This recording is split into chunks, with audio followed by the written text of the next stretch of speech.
So, hi everyone, welcome. My name is Tanya Hertz. I'm the director of the Rec Innovation Lab at San Diego Miramar College, and you're here with us today for our JOLT series. And JOLT stands for just one little thing that entrepreneurs share with the rest of the entrepreneurship ecosystem, and letting us know what one thing has made a difference in their lives, what one thing that they wish that they knew back then that they know now.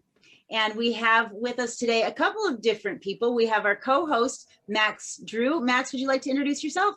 Yes, of course. Hi, Tanya. Hi, everyone. My name is Max Drew. I'm actually an intern at the REC Entrepreneurship Center, and also a student at San Diego State. And I'm very excited to be co-hosting.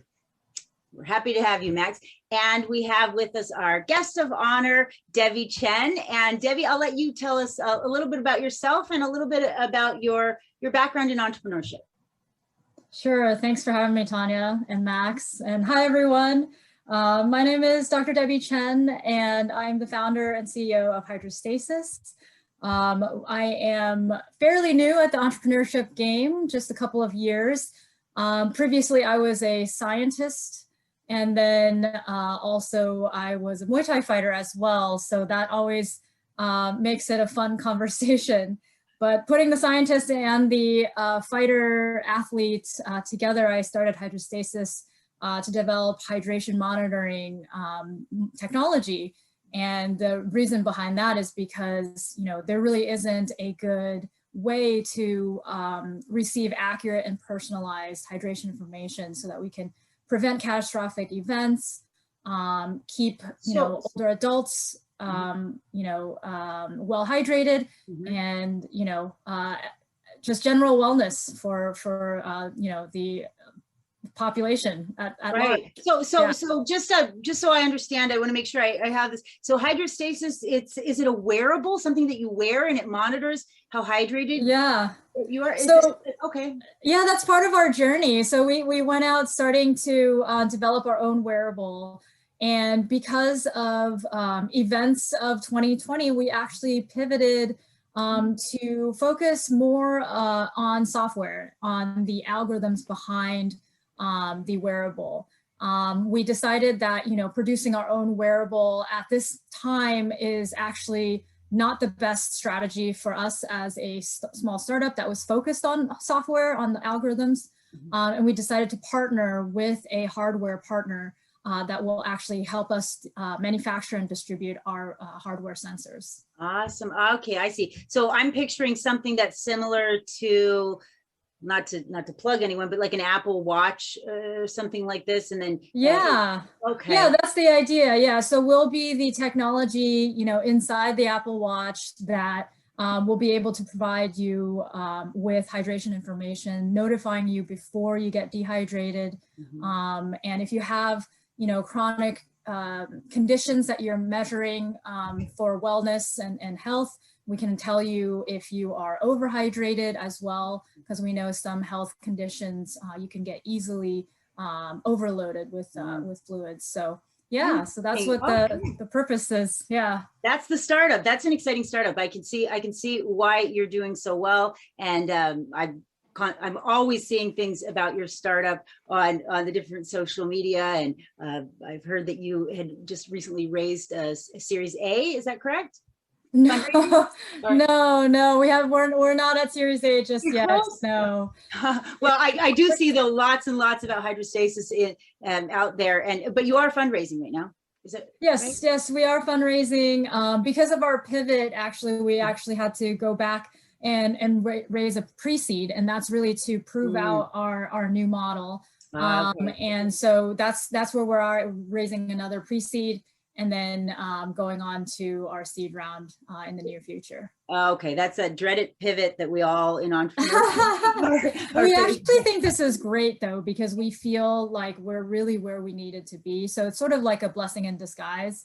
2020 was not the best year, but actually it was good for us in the sense that we were able to secure these partnerships. We got a USPTO patent allowance as well.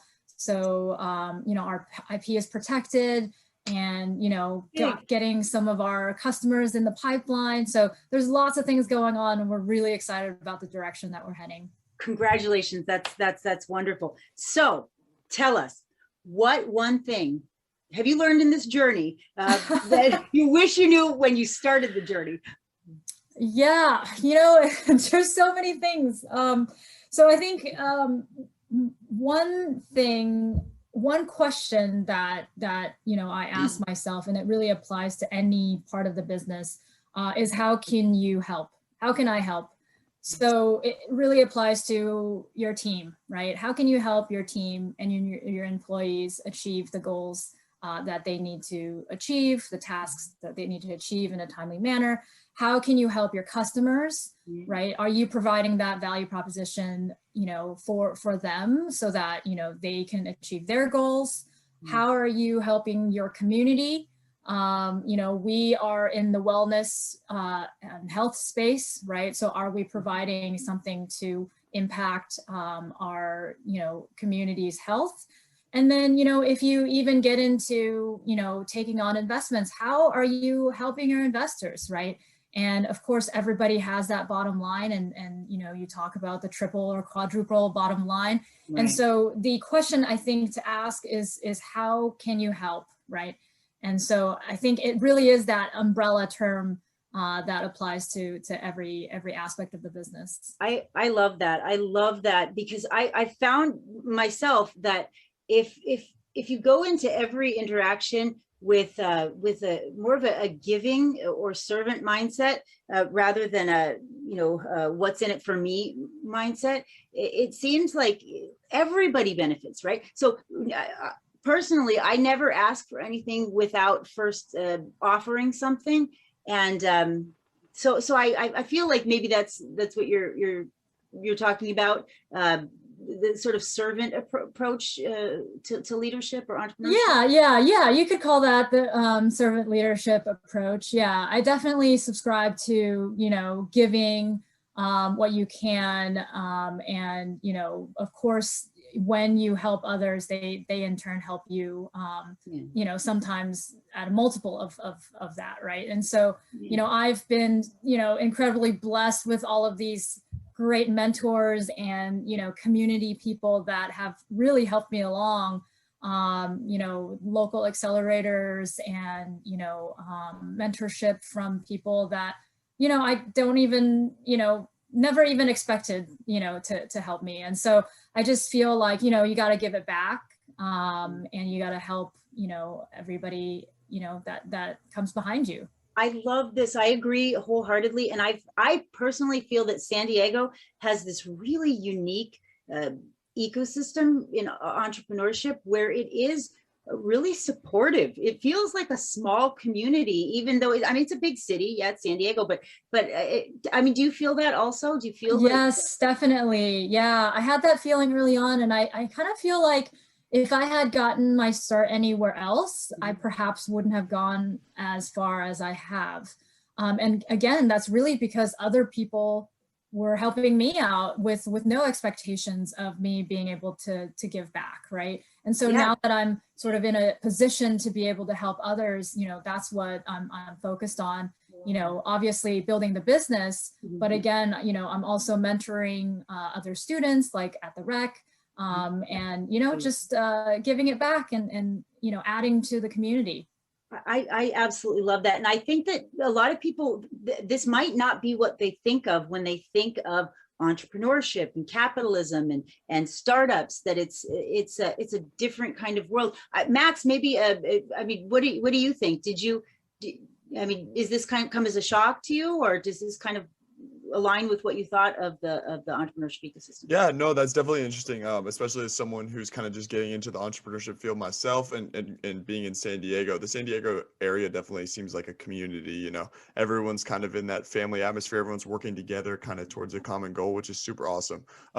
Debbie, one thing that I was thinking about as you were kind of talking about your experience, obviously with your background in Muay Thai and going into kind of a company that works with hydration specifically, how maybe could you maybe talk about how like changing your passion and transitioning that passion into a field of entrepreneurship was maybe more beneficial for you versus someone who wants to go into the restaurant industry because they think it might be lucrative? Like, how has that passion maybe helped you through your career? Yeah, I think a lot of entrepreneurs start businesses because they had personal pain, right? And so for me, my personal pain was that, twofold. One is on the health side. I was pregnant and everybody said, you have to drink more water as a pregnant lady. And I didn't know what that meant. And I, was short of fainting multiple times.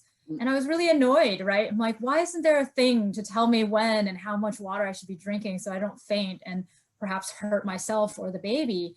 And I just went searching for this product that didn't exist, And then, I started training and fighting after the birth of my child. And I was like, this is so weird. People tell you to, drink water after you start cramping, right? I'm like, this is not helpful. We need to know before, right? Exactly, right? So let's Totally. prevent this, right? And so Mhm. I was just trying to, as a scientist, I'm like trying to figure it out myself. And so that's really where it started, with your personal pain. I love that. This is so I teach entrepreneurship, been teaching it for over a decade, and always trying to articulate that, right? We have to solve problems. We have to cure a pain point. And that's exactly it. That's a perfect example. So I love it. I love it. Thank you. And thank you, Max. Thank you to Stephen for his help of getting this video out. And thank you to everyone here at the Rec. Today is actually our 1-year anniversary of launching the Rec. I know, it seems Congratulations. like thank you so much. We're happy that you were here with us for that 1-year anniversary. I feel special. Well, you are. We can't begin to thank you for all that you've done to help us. Thank you. So we will see everyone again at the next one. Debbie, is there anything you want to take us out with? Well, March is Women's History Month, and March 8th is International Women's Day. So we know that the pandemic has hit the women in the workforce quite hard. So support your women, hire more women, give more opportunities to women, and just understand that there's a lot going on. People are child caring and all of that. So happy Women's Month. Yes, and let's all try to be more collaborative in our approach to entrepreneurship and to everything that we do. And thank you. Bye, everyone. Thank you, Tanya. Thanks, Max. Bye.